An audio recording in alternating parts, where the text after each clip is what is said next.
Hello, can we all hear me? Hopefully, hopefully this is all working well. Um, Welcome to the stream. If anyone, if people are there, and just gonna start. Yeah, today's stream's gonna maybe be a bit shorter than normal because I've got some packing to do. I'm away heading up to the Shetland Islands to escape the oppressive heat and to visit my ancestral homeland. And I've also got some work to do after this, editing down a journal article I've been working on.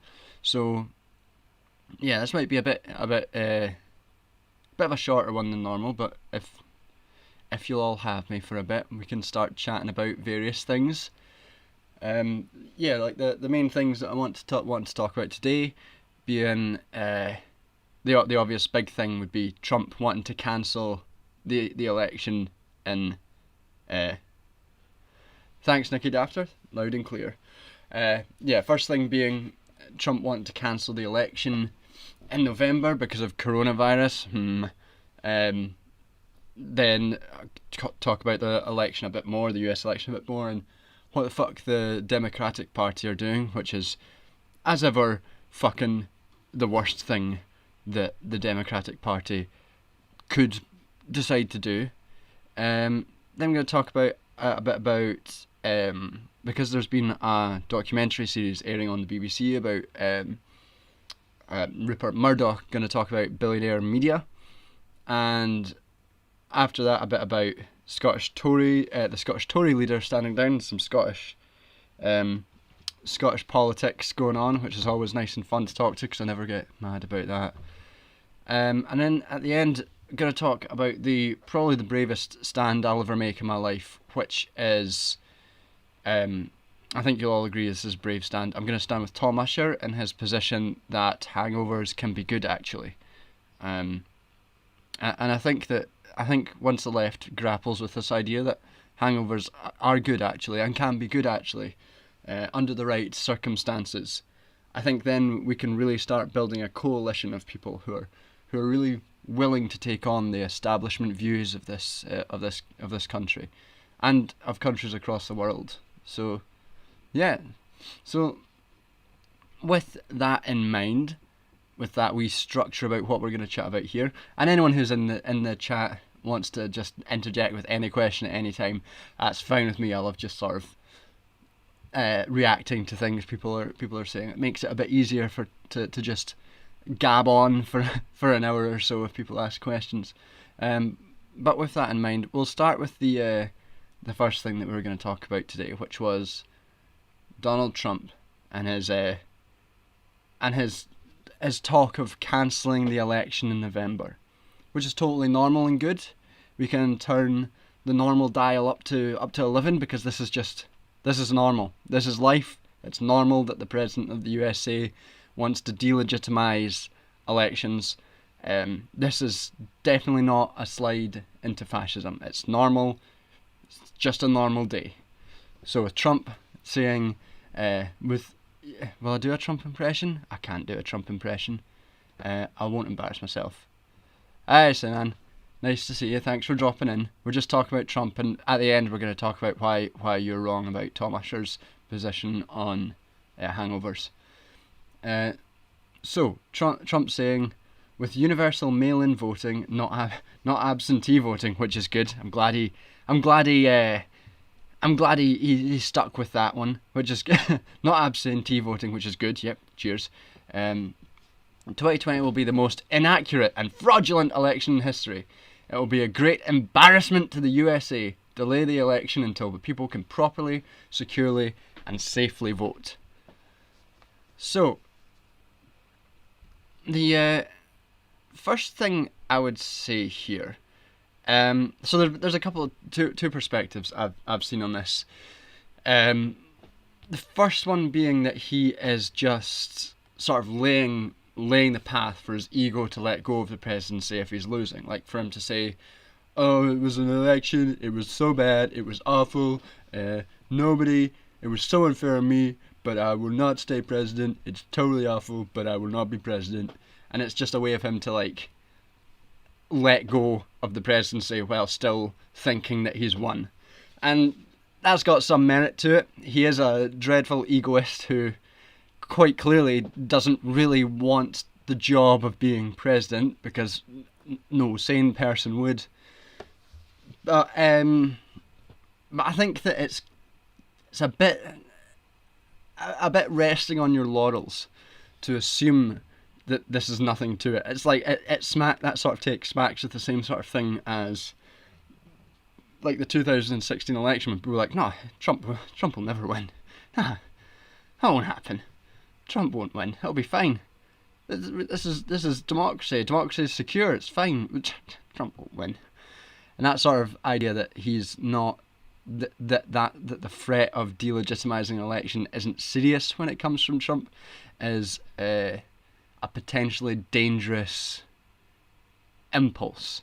Because when we look at the USA right now, with the sort of creep of fascism, there's unprecedented things. Well, not unprecedented. It's quite a serious amount of shit going on, with a massive pandemic laying the groundwork for potential massive increases in state power, with protests and increased police violence, as well as like multiple instances of unmarked police vans kidnapping protesters with no due process, and multiple instances of Trump delegitimizing the democratic process publicly. That he is continuing to do this and to delegitimize the election in such a way, it doesn't make you feel safe. And it doesn't make me feel safe for friends I've got in the US that he could just cancel the election, like potentially cancel the election. And there's I was gonna turn over to some stuff on the BBC, some, I think, misguided analysis on the BBC, which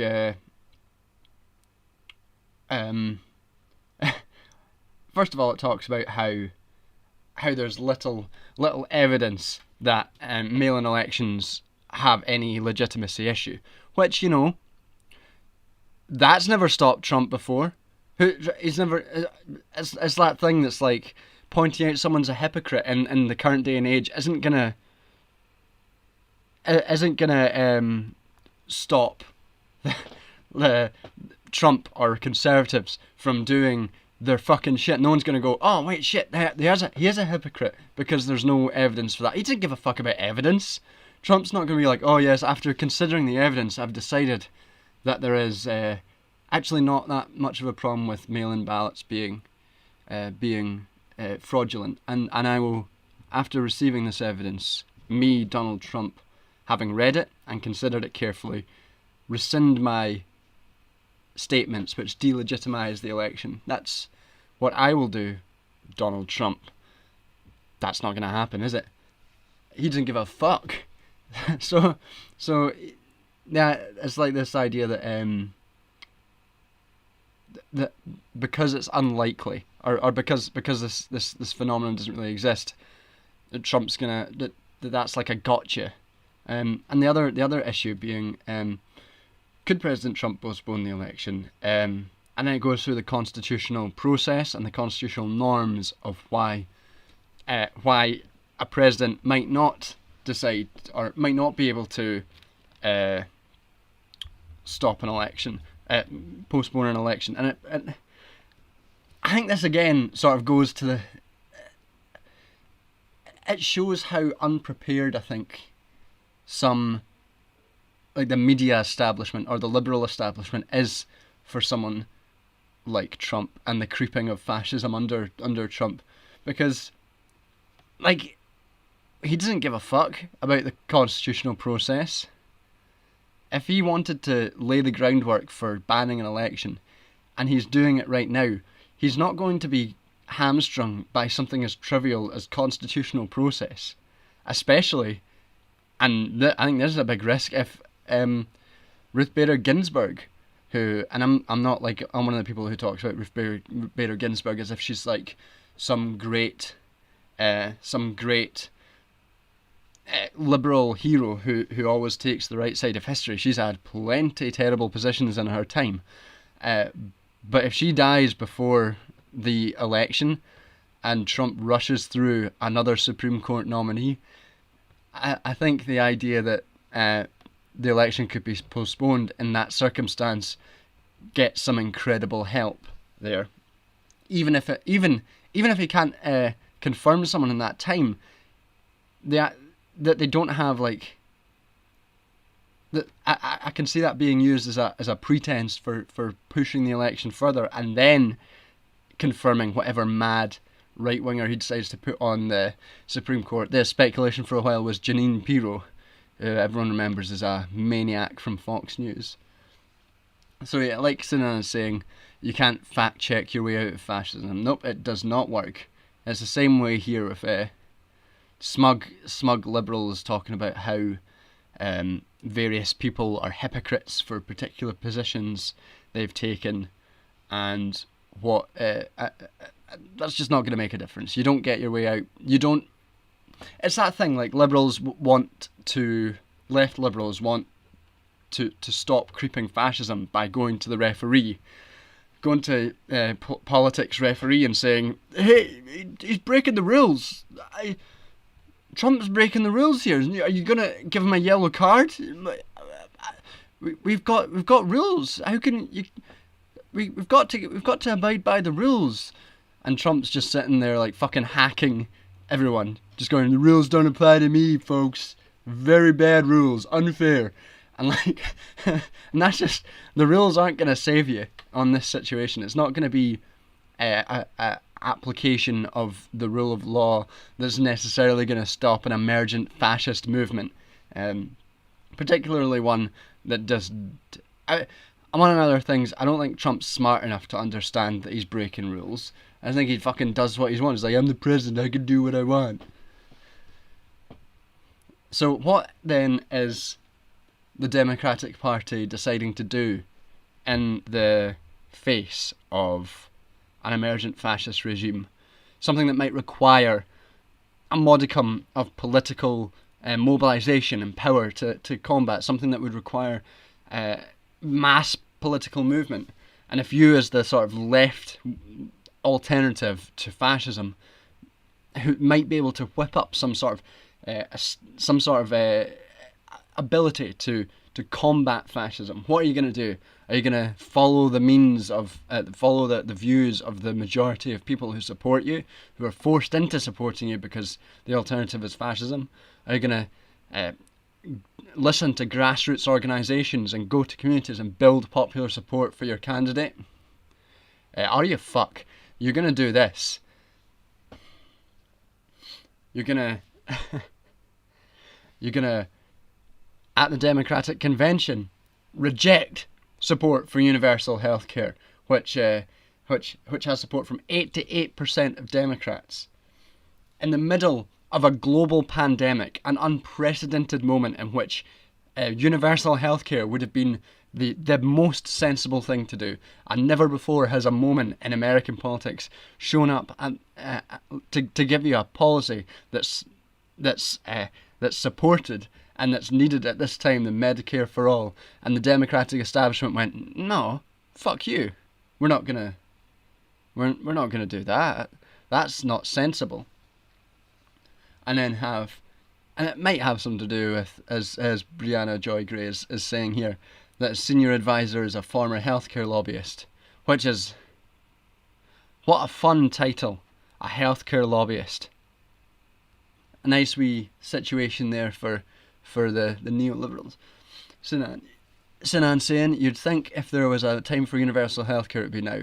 It's a fucking layup. Exactly.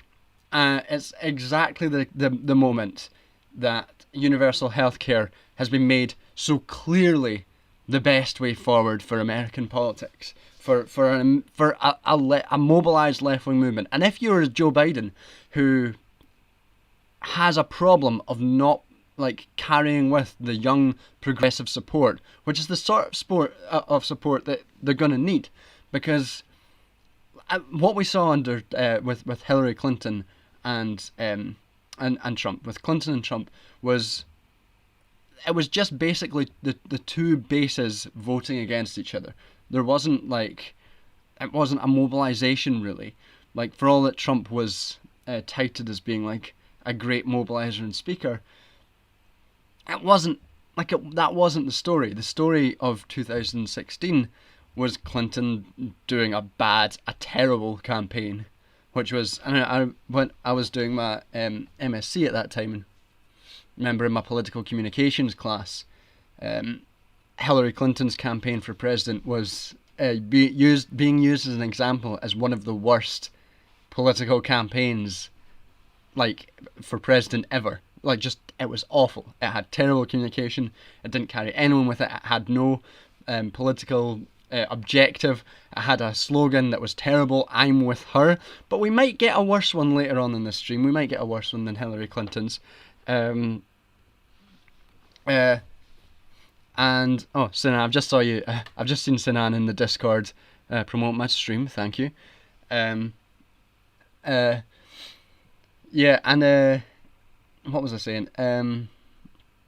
Yeah, so at that time it was a moment of like no mobilization, and although Clinton won the popular vote, that wasn't enough to win the election. So if I was the Democratic establishment looking at what happened there, trying to diagnose what the issue was, if I was not a fucking idiot, I would say that the problem was, lack of young mobilized support, a lack of a lack of grassroots campaigning, a lack of getting people out to vote. Like, it's the same in the UK. The biggest sort of group that we need to get out, like, that you need to win elections, is really the people who aren't voting, and that's true for the Conservatives as well. As like we saw, Conservative non-voters coming out in 2019 to win several seats for the Tories, while like young voters didn't turn out for Labour, which is another story. But so that's the issue that they have to contend with. So instead of trying to talk to that progressive base that might want, or not even, it's not even progressive, like wanting healthcare. It's like this idea that wanting healthcare is progressive. Wanting universal healthcare is just like a normal thing. This should not be like a progressive hill to die on. Denying it is fucking crazy, and it's for the people it's going to hurt most. Like, it's specifically going to hurt working class, black and ethnic minority people more than it's going to hurt anyone else. So denying universal healthcare for the Democrats is an absurd political decision. Never mind a moral or, never mind a moral position. So that's a bit mad. The next, the idea of dismissing marijuana legalization, again at a moment of historic political activism, the Black Lives Matter protests, which are still going on, and then sticking with a policy which criminalizes particularly black and ethnic minority people again, and then going, yeah, fuck that, we don't need these people. They're going to vote for us anyway. We need to win over the moderate Republicans. And it's just this idea, how slow the political analysts in the DNC are, that they think this is a good strategy. And maybe they've looked at polls which have Biden ahead and thought, well, that's good. The base is turning up to vote for us, so we don't need to attract them anymore. Maybe Trump is so unacceptable to the left of the country, to their base, that they're going to turn out anyway, so that we need to win the moderate Republicans and therefore reject Medicare for all and reject marijuana reform. But that's fucking stupid. It's not gonna win the election, or it's not gonna produce any sort of societal change that will stop the creeping of fascism. Because even if they win the election on this platform and they don't implement Medicare for all, and they don't change anything systemically that led to the rise of fascism, what you're gonna do is just push it off to another election. You're gonna have fucking Tucker Carlson in 2024 trying to win over with right-wing populism, and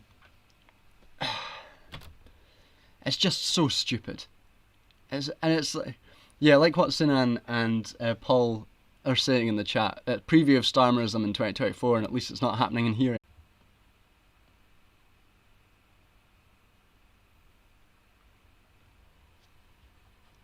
Can anyone hear me? Sorry, I think I disconnected there.